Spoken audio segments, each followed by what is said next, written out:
First of all, reminder you for the first homework, which will be due, I think, February 25th. So we have 2 more days to submit your homework.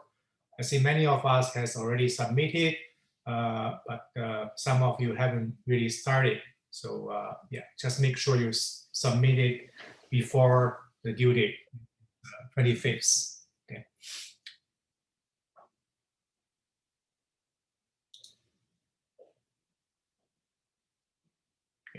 So today we start section 4.3. We will discuss Poisson distribution. Last time we discussed Bernoulli distribution and also the binomial distribution. Okay. For binomial distribution, we have a binomial NP. N is the number of trials. P is the success probability for each of these N trials. Poisson distribution. So Poisson random variable X is a model for data that represent the number of occurrences in a specific event in a given unit of time or space. Okay.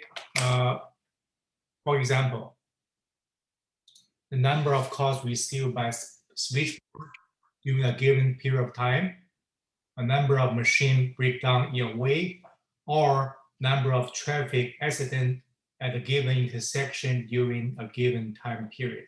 Okay.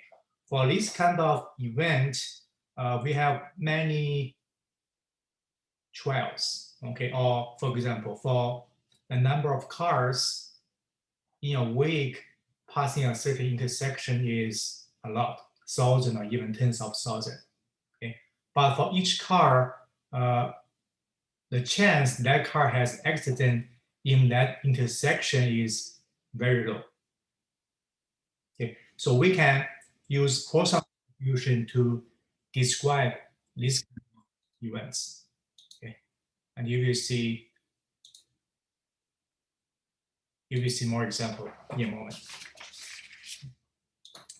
So one way to think of Poisson distribution is similar to binomial distribution.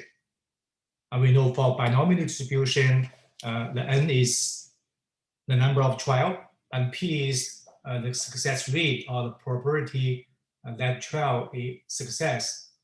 Okay, so that's binomial N and P. So when N is very large and P is very small, we can use Poisson distribution to describe that event. Okay. So here it says, it is the case when N is large and P is small, the probability mass function depends entirely on the mean value, which is NP, okay, but very little on the specific value of N or P. Okay. For example, we have 2 binomial distribution. So binomial N1, P1, and binomial N2, P2. Okay.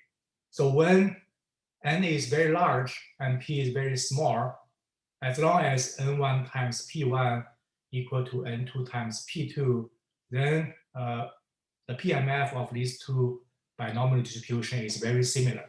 Okay, so we can use the same Poisson distribution to describe this. Okay.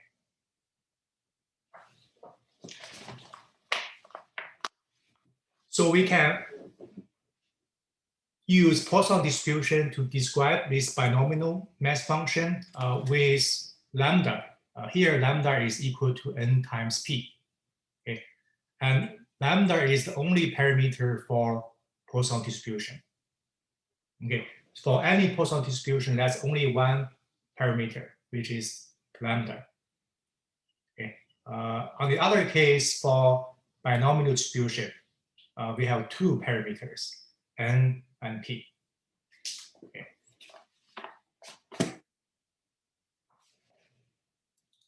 And here is probability mass function for Poisson distribution. Okay, lambda, the only parameter for Poisson distribution. So Px is equal to this. This is probability mass function. Okay. So e to the power of negative lambda times lambda to the power of x, okay, over the factorial of x. Okay. This is probability for x equal to certain x. And the mean value for Poisson distribution, mu x, is equal to lambda, and the variance sigma x squared is also equal to lambda.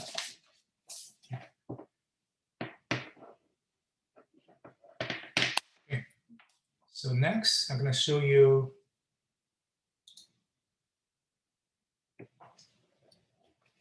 the PMF for binomial distribution.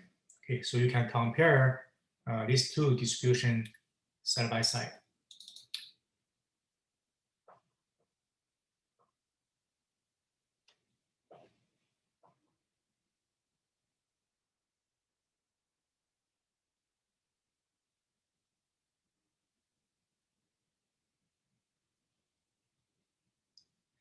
Okay, here. So this is PMF for Poisson distribution.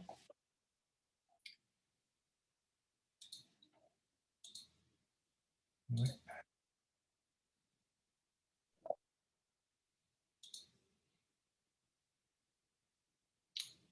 Somebody asked, what is variance? Variance is an indication of the spread or difference between delta. So that's one parameter for property max function or property dense function. Okay. So another parameter is the mean value. Okay. So mean value and variance are two important parameters for PMF or PDF. Okay. So here shows PMF for Poisson distribution. And let me write down the PMF for binomial distribution, as we discussed last time.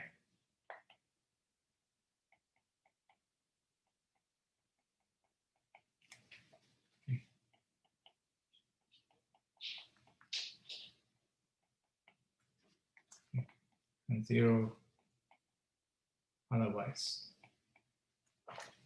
Okay.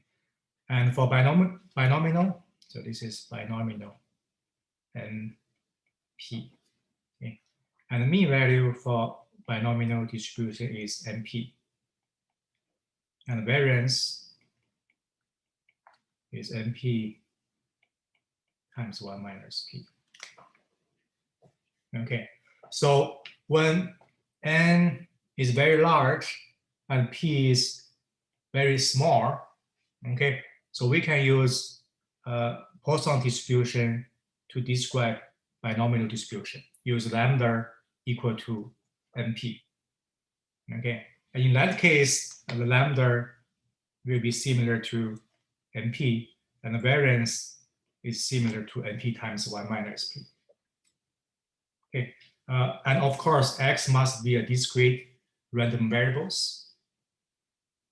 Okay, and the lambda must be a positive constant. Okay, because lambda is equal to N and P.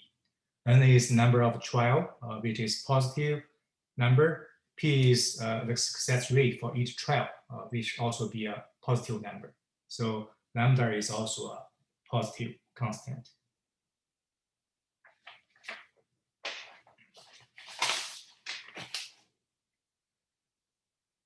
Right. Then let's see in what kind of situations we can use Poisson distribution. Okay, so after several examples, you will have an idea when we can use which type of distribution to describe that event or experiment. Okay. So the average number of traffic accidents on a certain section of highway is 2 per week.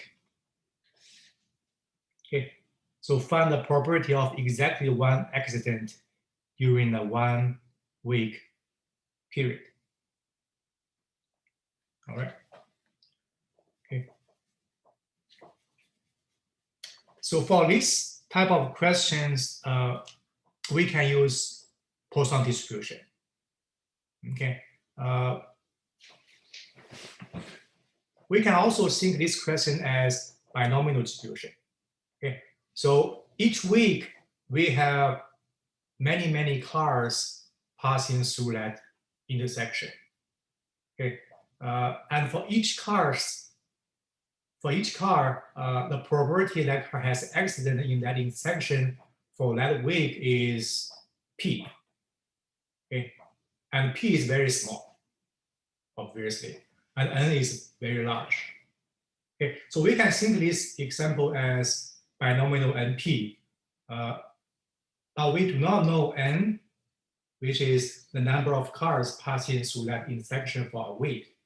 And we also do not know P, which is the chance for a certain car have accident in that intersection for that week. Okay. But we do know N times P, which is what? 2. Okay, 2 cars per week has accident. So for this type of question, we can use lambda. So lambda equal to NP, even though we do not know N and P, but we do know N times P is equal to 2. So the question tells us 2 accidents per week in that intersection. Okay, so X will follow Poisson distribution lambda equal to 2, so Poisson 2. And then we can use the PMF for Poisson distribution. Use this to calculate the probability exactly 1 accident occurs during 1 week period. Okay. So lambda equal to 2 to the power of x, x equal to 1. Okay. E to the power of lambda, lambda equal to a negative lambda, so 2. Factorial of x, x equal to 1. Okay. So we just plug lambda equal to 2 and x equal to 1 into this equation. Okay. So turned out we have around 27% exactly 1 accident occurs during 1 week period. Okay. So questions for this?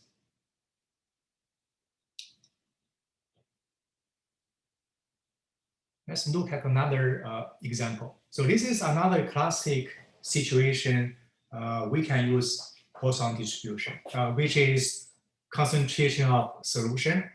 Okay, so let's look at this interesting example. So particles are suspended in a liquid medium, okay, at a concentration of 6 particles per milliliter, ml. Okay.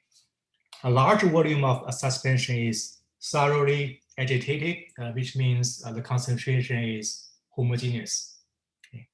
And then 3 millimeter are withdrawn. Okay. Asking what is the probability that exactly 15 particles are withdrawn. Okay. So as I just mentioned, for a concentration type of question like this, after some practice, you should use Poisson distribution. Okay, so just assume you know that. So let's say we know X will follow Poisson distribution lambda. Okay, what is lambda here? So lambda is the average number should happen in that experiment. So in this experiment, we draw 3 milliliter from the big container. Okay, so on average, how many particles we should draw? Because the question tells us the concentration is 6 particles per milliliter, and we draw 3 milliliter. Okay, so the lambda here will equal to 6 times 3. So on average, we should draw 18 particles from this 3 millimeter, correct? Okay, so Poisson lambda, here lambda will equal to 18. And then the remaining will be simple. The question is asking the probability 15 particles are withdrawn. So P x equal to 15. So lambda, this is the PMF for Poisson distribution. Okay. So x is equal to 15.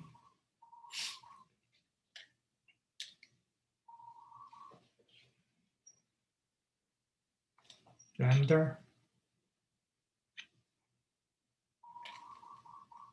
is 18. X is equal to 15.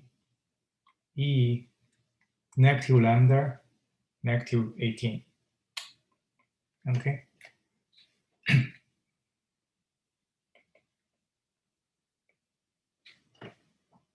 Okay. And the lambda is 18. So on average, we should draw 18 particles per 3 milliliter per drop, per withdrawal. Okay. Let's also try to resolve this problem using binomial distribution. Or we think this question as a matter of binomial distribution. Okay. And let's see how we can do that. So we have a large container. As in that large container, there's many milliliter, thousands or tens of thousands milliliter. But exactly how many we do not know. Okay, but let's assume totally we have like V, number V, we have V milliliter of solution. Okay, right. So we can think this solution as a V milliliter, right? And for each milliliter, we have 6 particles on average, because question tells us the concentration is 6 particles per mil. Okay, so the total particle we also know. So total, it is 6V, right? So V milliliter, 6V particles.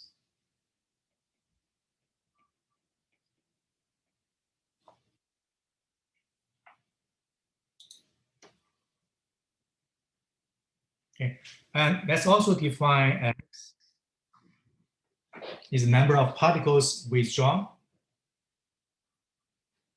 Okay, so X is the number of particle withdrawn.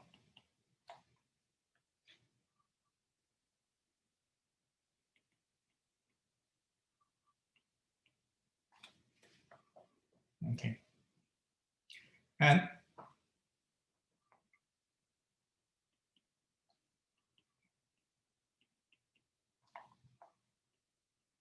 then let's look at for each particle, what is the chance it is withdrawn.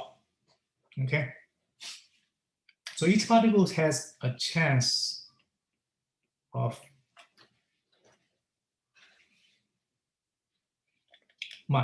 how much? Okay, so we know from this V milliliter solution, and we draw 3 milliliter, right? So the chance a single particle is withdrawn from that 3 milliliter is 3 over V. Okay, we draw 3 milliliter from the V milliliter. So the chance random particle is withdrawn is 3 over V. Okay. Right. So using binomial distribution, we can think this as X followed binomial. Okay. So binomial NP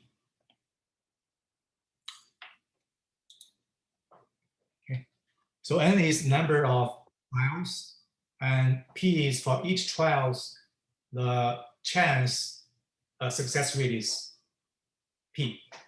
Okay, and in this experimental, we can think the number of trial n is the number of total particles. Okay, how many total particles? 6V. Okay, and what is the chance for a single particle to be withdrawn from this experiment? So for each particle, each particle has 3/V chance to be withdrawn. Okay, because n is very large, n is 6V, and p is very small, which is 3/V. Okay, so np equal to 6V times 3/V is equal to 18. Okay, so we can use Poisson distribution lambda equal to 18 to describe this experiment.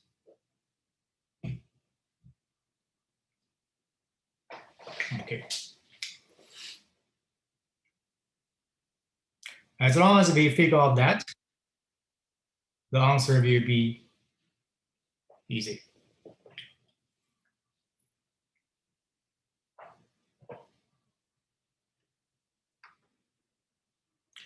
All right, so question for this experiment, this problem.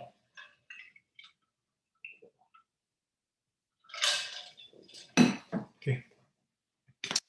Continue.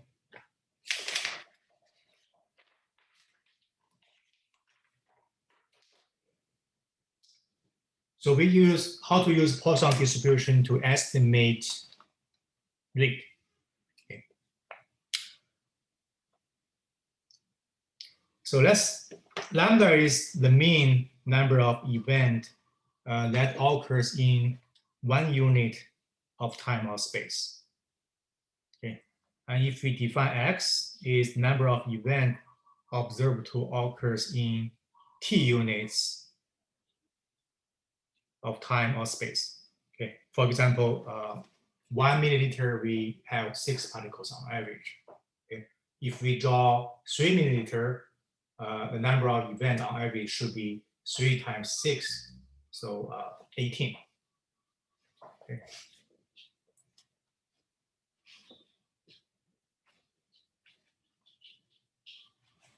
So we know x will follow Poisson distribution lambda t.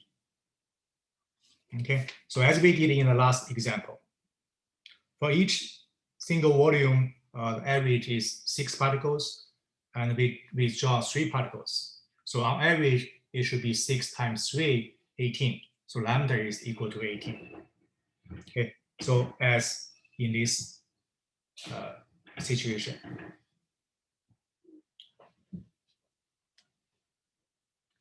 Okay, so we can use the sample lambda, which is the lambda with a small head on it, to estimate the real lambda. So lambda for the whole population. Okay. So again, this is because the sample information will be different from the whole population information. So for example, this is the Poisson distribution, and each time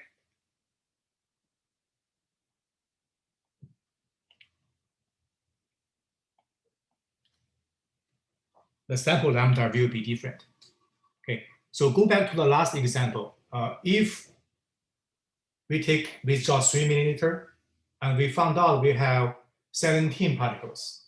Okay, so on average we should have 18 particles, but if we found 17 particles, okay, so how we can use this sample lambda to estimate the real parameter lambda?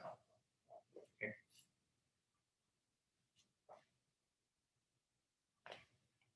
So from last example,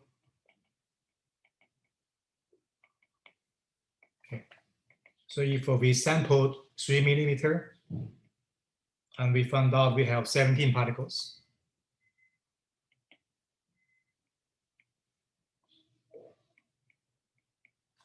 17 particles. And then here, the sample lambda, which is lambda with the hat, will equal to x times t. So that's 17 over 3. So that is the unit. Okay. So on average, we have 6, but from the sample, we have this much. Okay. So this is what we call estimating a rate. Then let's look at the bias and uncertainty for this estimation. Okay. So the lambda, estimate lambda is unbiased. Okay. Remember from chapter 3, the bias is equal to the mean value minus true value. Okay. So why it is unbiased? Just show you the calculation. Bias is equal to mean value minus true value.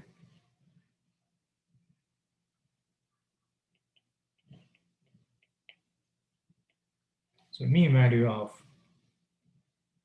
sample lambda minus true value. So that's the bias. Okay.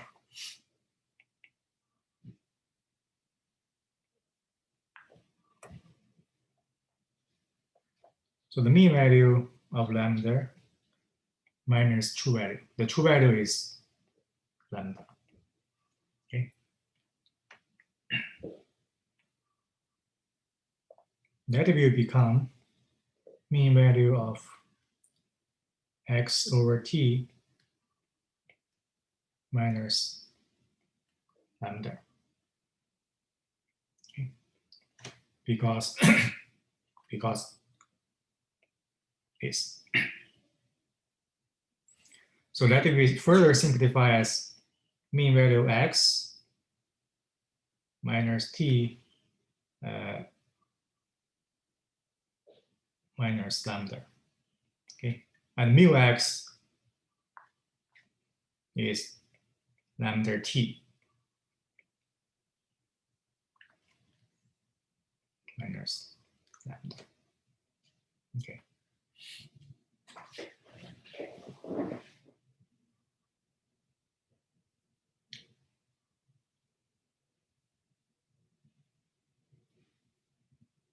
So why mu x is lambda t? Why mu x equal to lambda t? Because the real lambda here is lambda t. Okay, so that will equal to lambda minus lambda, so that's 0. Okay, you don't have to be able to do that yourself. Just remember the estimating lambda is unbiased, but here is the proof. Okay, uncertainty. Okay, uncertainty is equal to this value.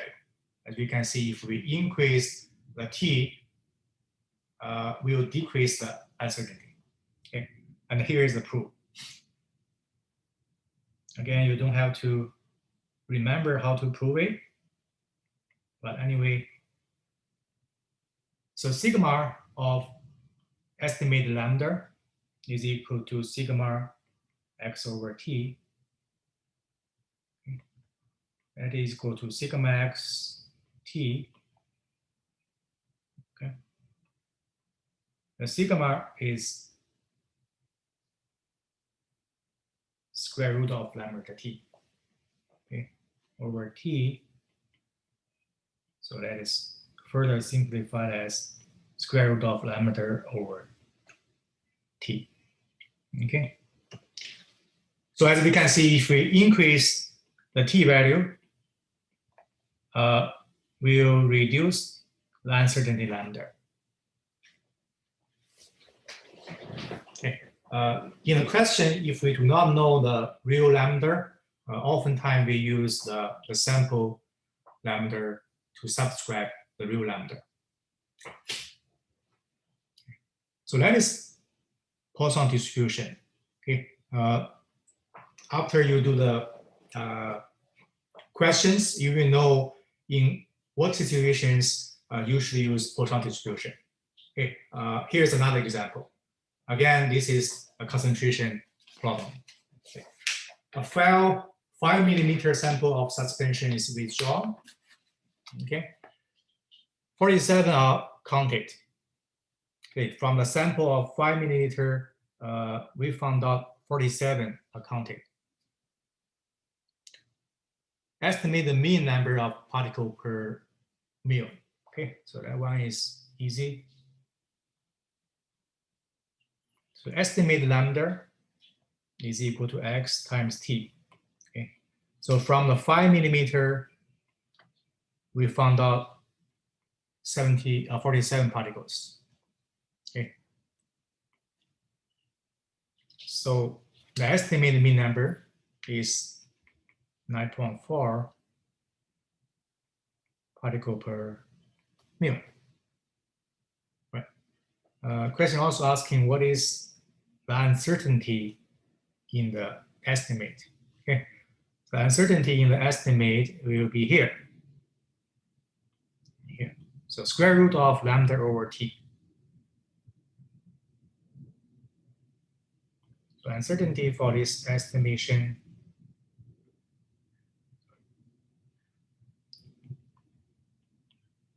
square root of lambda over t. Okay, right. So because we do not know the real lambda, we use a sample lambda instead. Okay, so that is 9.4 over t. T is 5, so that's 1.37. So the uncertainty in this estimate is 1.37. 1.37. Okay, so this is Poisson distribution. The last discrete random variables we will discuss. It is similar to binomial distribution when the n is very large and p is very small. Okay, so when that happens, the exact number of n and p does not really matter. What really matters is the value of n times p. Okay, so again, when n is large and p is small for binomial distribution, we can use Poisson distribution to describe that event. Okay, classic example is concentration of suspension, number of cars in the accident. Okay, so in these examples, the trials are very big. Okay, we have thousands and thousands of cars passing through the intersection for a whole week. Okay, but for every single cars, the chance the car has accident is very, very small. So the p is small and is large. So then you will know we can use Poisson distribution to describe that experiment. Okay. That's the end for Poisson distribution. Any questions before we continue?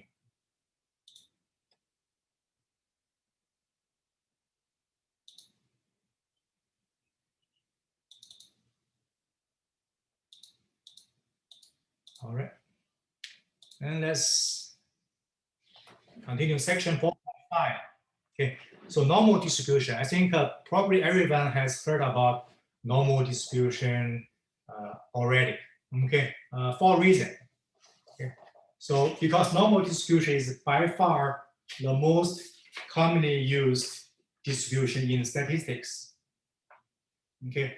And normal distribution is for continuous variables. Okay. For Bernoulli, binomial, and the Poisson distribution, they are all for discrete variables. But for normal distribution, it is for continuous population. Okay. So actually, normal distribution is more commonly used than all other distribution combined together. Okay, so very, very important. Okay. So the mean of the normal population can be any value, okay, positive or negative, and the variance must be positive, of course, because variance is sigma squared. Okay, so it has to be positive value. Then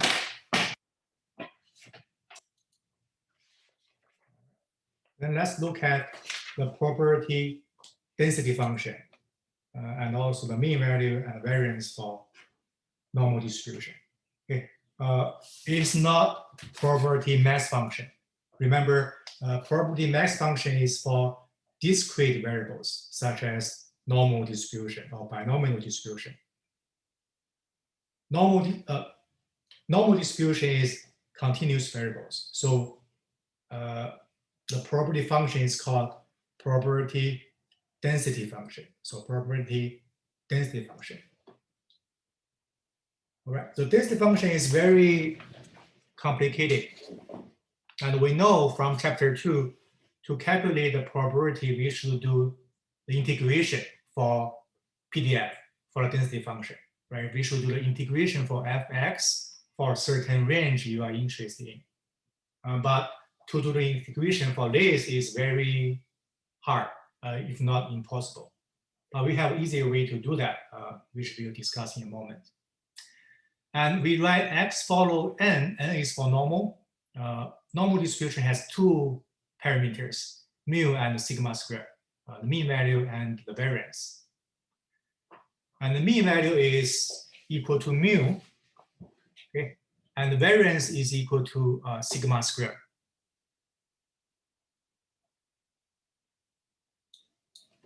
Okay.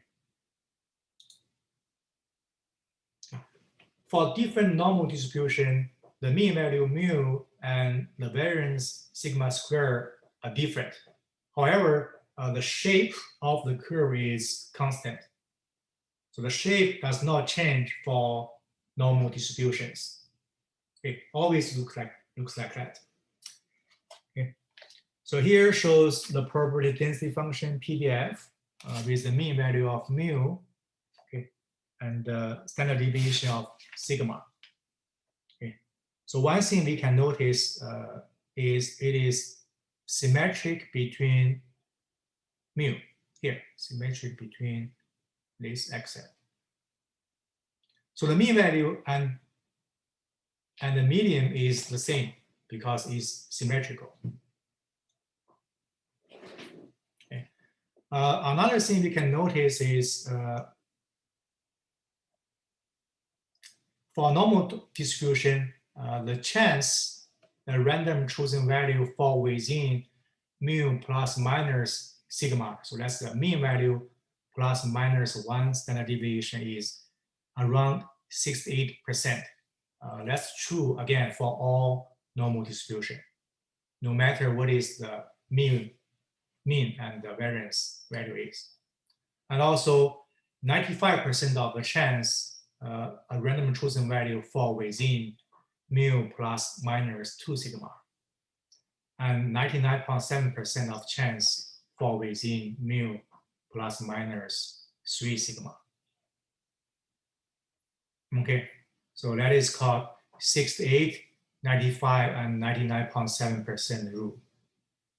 Okay, so that is for the probability within mu plus minus 1 sigma, 2 sigma, and 3 sigma for normal distribution.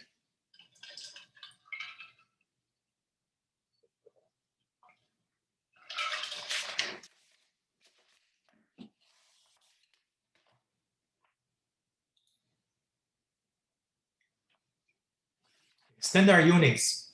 So the proportion of normal distribution within a given number of standard deviation is the same for any normal population. Okay, again, that is because the shape of the PDF doesn't change. So for any normal distribution, the 68, 95, and 99.7% rule always true. And because of this reason, we're dealing with normal distribution, we often convert the unit to a standard unit. Okay, how to do that, I'm going to show you in a moment. Very easy. And standard unit tell us how many standard deviation observation is from the population mean value, the mu. Okay. So let's look at how we can standardize a normal distribution. So to find a probability for x between a and b for a normal distribution, okay, and we know we need to find the areas under the range between a and b, right? So under the curve of PDF, we do the integration, we find out the area, and the areas is the probability. Okay, so that is the nature for PDF.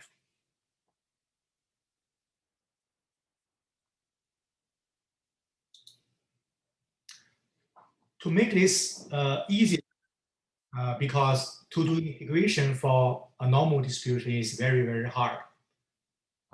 We can use tables to do that. Okay. That's the reason why we need to standardize the normal curve. So we standardize each value of x by expressing as a z-score. Okay, so the z-score is equal to x, so the point of interest, minus the mean value mu divided by sigma, the standard deviation. Okay, so the z-score is the number of standard deviation of sigma it lies from the mean value. Okay, so how many sigma, the value x, is away from the mean value? So that is the z-score tells us. Okay, for example, if you calculate the z-score is equal to 3, that means it is 3 standard deviation higher than the mean value. Okay.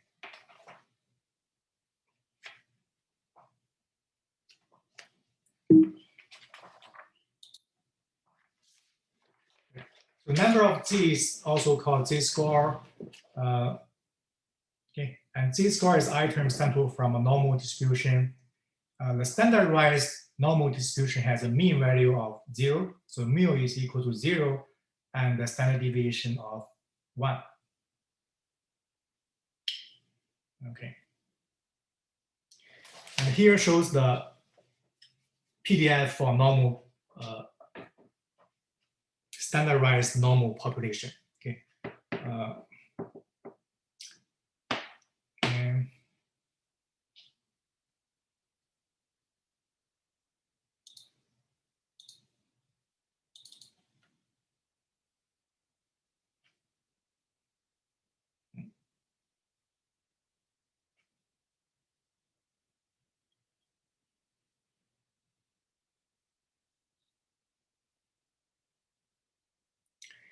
Okay. So it doesn't really important because we are not going to do the integration, but let me just show you the right PDF for normal standardized normal population. So fz is equal to 1 over 2 pi, okay, e to the power of negative z squared over 2. Okay, and z is equal to x minus mu divided by sigma. Okay.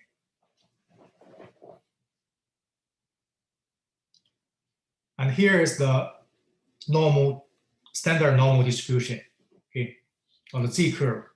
The mean value is equal to 0, as you can see here. The mean value is equal to 0, and the standard deviation is equal to 1. Okay, again, this is standard normal distribution. We transfer a normal distribution into a standardized normal distribution. Okay, and then we can use a table to find out the probability. Okay. So when x equal to mu, the mean value of z is equal to 0, and it is symmetrical to z equal to 0, symmetric here. Okay, and the value of z to the left of the center are negative. Okay, that's important. to the right of Z are positive. Okay, and the total areas under the curve is equal to 1. Always true for any probability density function. Okay, so the total areas under the curve is 1. So this is an important concept. We can calculate other probability. Okay, so I'll show you in a moment. All right. Here is the first example for normal distribution to calculate the z-score. Okay. So luminar sheets used to make beverage can have thickness, okay, are normally distributed. Okay, so we know it follows a normal distribution. Mean value here 10, standard deviation 1.3. Okay, a particular sheet is 10.8 thousand of inch. Find out the z-score. Okay, so this is easy. Z-score is equal to x minus mu divided by sigma. Okay, so what is x? So x is 10.8 for that value. Mu is equal to 10. Okay, and standard deviation is 1.3. Okay, so it turned out the z-score is 0.62.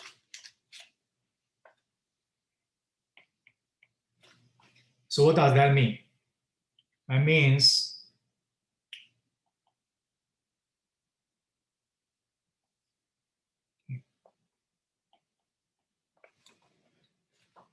for the sheets with the thickness of 10.8, it is 0.62 standard deviation on the right of the mean value.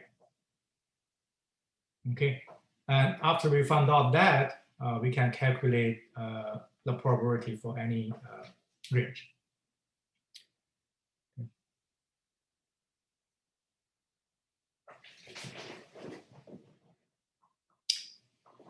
Continue for that example. Thickness of certain sheets has a z-score of minus 1.7.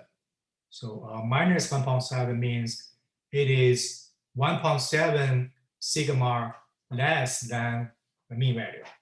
Okay, find out the thickness of the sheets in the original units of 1,000 of inch. So the z-score is equal to minus 1.7, okay, which is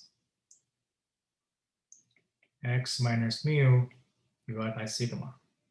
Okay, so x mu is 10, sigma is 1.3. Okay, so it turned out x is equal to 7.8. So 7.8 thousand of inch.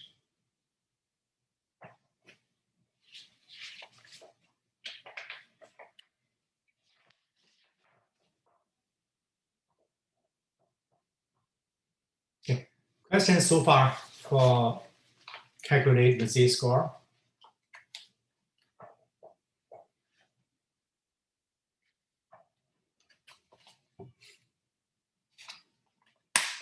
Okay, and we know the proportion of normal population lying within a given interval is equal to the areas underneath the normal PDF for that interval. Okay. For example, if we want to calculate the probability between A and B, okay, the probability will be the areas underneath the curve between A and B. Okay, how to do that? We should do the integration, okay, for fx dx, right? As we learned from chapter 2. Okay, but the normal distribution, the PDF is very hard to integrate. Okay, we cannot easily solve this, so we cannot do the integration, but we can use tables, okay, which is called Z table, to find out the probability for any range. Okay. So the areas under the standard normal curve with a mean value of 0 and variance of 1, okay, can be found out in the Z table. So also called standard normal table. This is table 8.2 on your textbook, in your textbook. Okay. So before we do that, first of all, we need to convert normal distribution into a standardized normal distribution, and then we use the Z table, the table 8.2. Okay. And this table gives the areas in the left-hand tail of the curve. So let's look at the Z table first.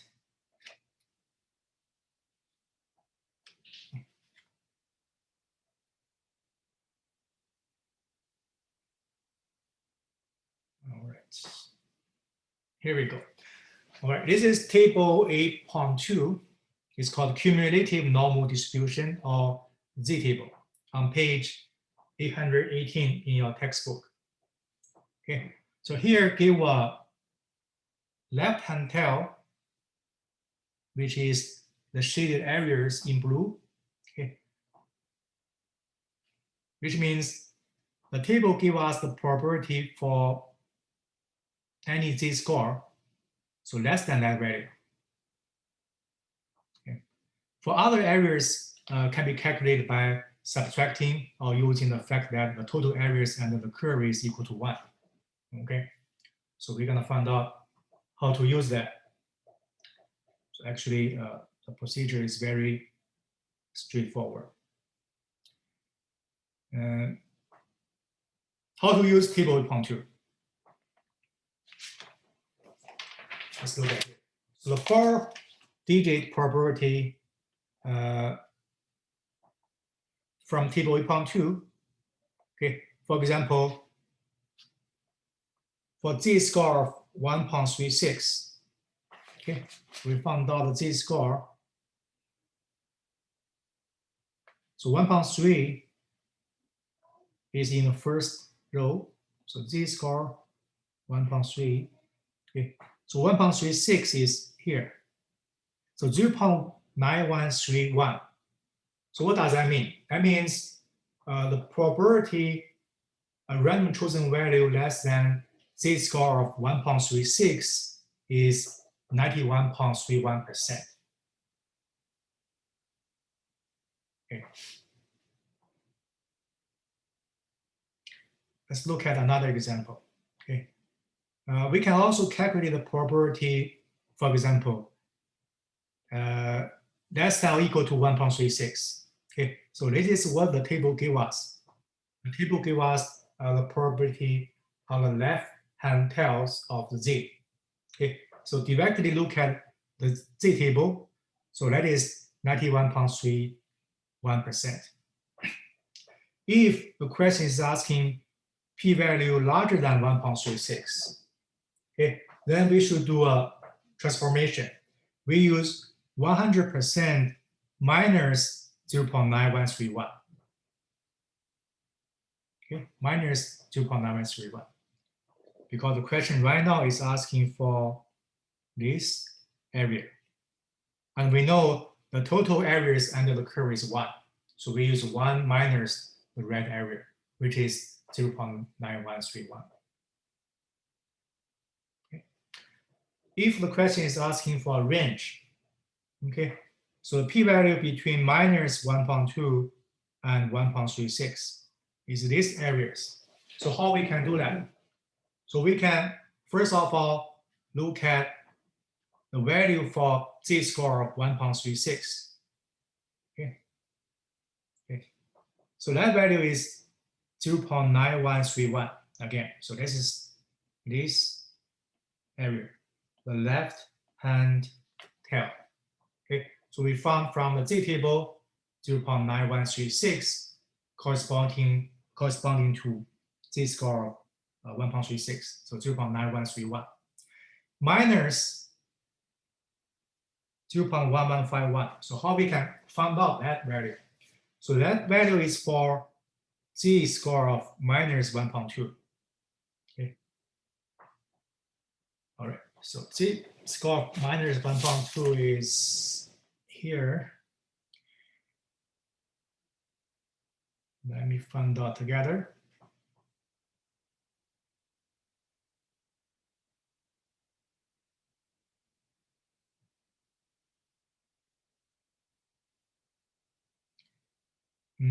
Minus 1.2, 0. So G minus 1.2 is here.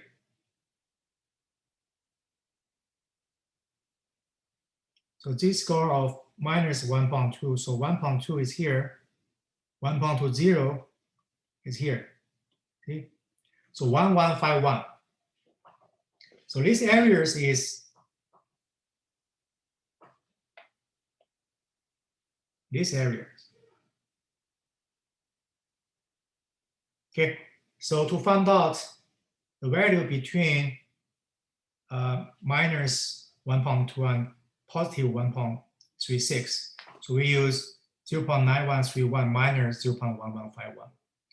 So we found out 79.8% the random chosen value fall within minus 1.2 and positive 1.36 G value. Okay.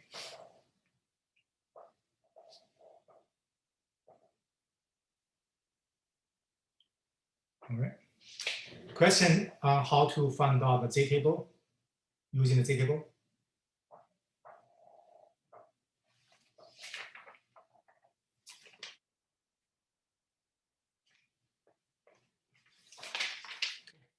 So let's keep practice.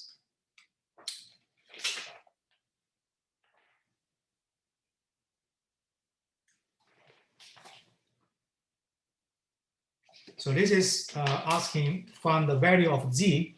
Okay, this is working backwards. Didn't tell us the Z score.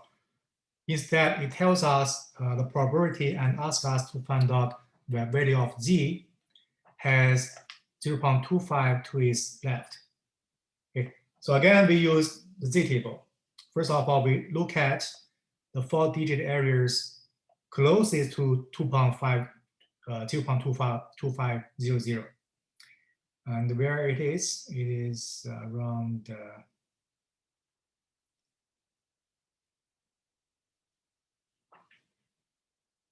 here. All right. So for Z score minus 0.67, it is 0.2514. Okay. For Z score of minus 0.68, okay, minus 0.68, it is 0.2483. Okay. We can use minus 0.67, or we can take the average of these two values. Okay, both are okay. Okay, both are okay. So we found out the Z score is minus 0.67 when the areas to the left of the curve is 0.25. Okay, so this is 25th percentile of the first quartile. Okay, again, you can use either Z score of minus 0.67, or you take the average of 0.67 and 6.68. Okay, that is even closer to 2.500. Okay.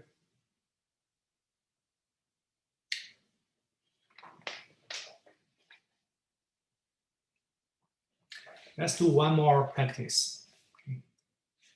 Find out a Z score that has areas of 2.05 to its right. To its right. Okay. So remember the area, the Z score tells us the probability to its left, but the question asks for tells us 0.05 to its right. So based on the total areas underneath the curve is 100. So we found out the area to its left will be 1 minus 0.05, so 0.95. Okay. And then we look at the 4 digit that closest to 0.95. Okay. Which is here. So 1.64 and 1.65. Okay. So the value for 2.95 is around the middle of 1.64 and 1.67.